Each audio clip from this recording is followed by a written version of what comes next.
بسم اللہ الرحمن الرحیم۔ السلام علیکم ورحمۃ اللہ وبرکاتہ۔ امید کرتی ہوں کہ آپ سب خیر و عافیت سے ہوں گے۔ اللہ تعالی ہم سب کی مشکلات کو دور فرمائے اور سب کی جائز حاجات کو پورا فرمائے۔ آج کا ہمارا موضوع استغفار کے بارے میں ہے۔ استغفار یعنی توبہ، یعنی گناہوں سے معافی۔ وہ گناہ جن میں ہم نے اللہ تعالیٰ کی اطاعت نہیں کی اور اس کی نافرمانی کر بیٹھے، ان گناہوں سے توبہ کرنے کو استغفار کہا جاتا ہے۔ اور بہترین توبہ کیا ہے کہ خود کو اللہ تعالیٰ کی بارگاہ میں مکمل طور پر سپرد کر دینا، اس کی اطاعت کے لیے، اس کی محبت اور قربت کے لیے، اور ان تمام احکام کی پیروی کرنا جو اللہ تعالیٰ نے ہم پر واجب قرار دیے ہیں۔ اللہ تعالیٰ کو ہماری عبادت کی ضرورت نہیں، لیکن اگر کوئی کرتا ہے تو اللہ تعالیٰ اس کا اجر عطا کرتا ہے۔ خواہ کوئی چھوٹی سی ہی نیکی کیوں نہ ہو، اس کا ہمیں اجر ملتا ہے، لیکن ہماری یہ کوشش ہونی چاہیے کہ اللہ تعالیٰ ہمیں اس نیکی پر قائم رہنے کی توفیق عطا فرمائے۔ اور وہ کس طرح سے ہے؟ وہ ایسے ہے کہ اپنے دل کو اللہ تعالیٰ کی محبت سے سرشار کرنا اور اپنے گناہوں سے معافی مانگنا ہے۔ حضور اکرم صلی اللہ علیہ وآلہ وسلم کا ارشاد ہے کہ ہر مرض کی دوا ہے اور گناہوں کی دوا استغفار ہے۔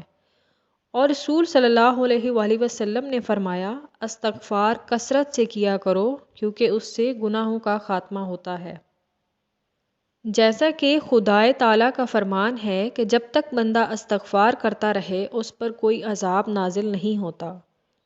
وہ چہرہ سب سے خوش قسمت ہے جس چہرے پر ندامت کے آنسو گریں، اور خدا کی بارگاہ میں توبہ کرنے کے لیے جو آنسو اس کی آنکھوں سے گرتے ہیں، وہ چہرہ سب سے زیادہ خوش قسمت ہے۔ اور اس کا اجر و ثواب جو پوچھا گیا کہ یا رسول اللہ اس کا اجر کیا ہے، تو فرمایا کہ اس کا اجر یہ ہے کہ اللہ تعالیٰ اس بندے پر اپنا خاص کرم نازل فرماتا ہے۔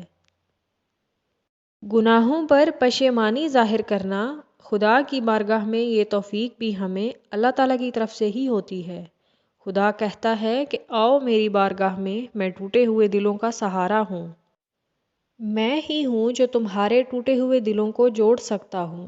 میں ہی ہوں جو تم سب کی فریاد کو سننے والا ہوں اور تمہاری دادرسی کرنے والا ہوں۔ دنیا کی محبت کے پیچھے کیوں بھاگتے ہو؟ میری بارگاہ میں آؤ اور پھر میں تمہیں وہ عطا کروں گا جو تمہارے وہم و گمان میں بھی نہیں ہوگا۔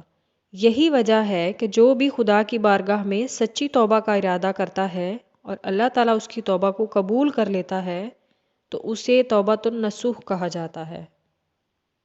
اور جب یہ توبۃ النصوح قبول ہوتی ہے تو اللہ تعالیٰ فرشتوں کو حکم دیتا ہے کہ اے فرشتوں، یاد رکھو اس کی توبہ عام نہیں ہے، اس کے تمام گناہوں کو مٹا دو۔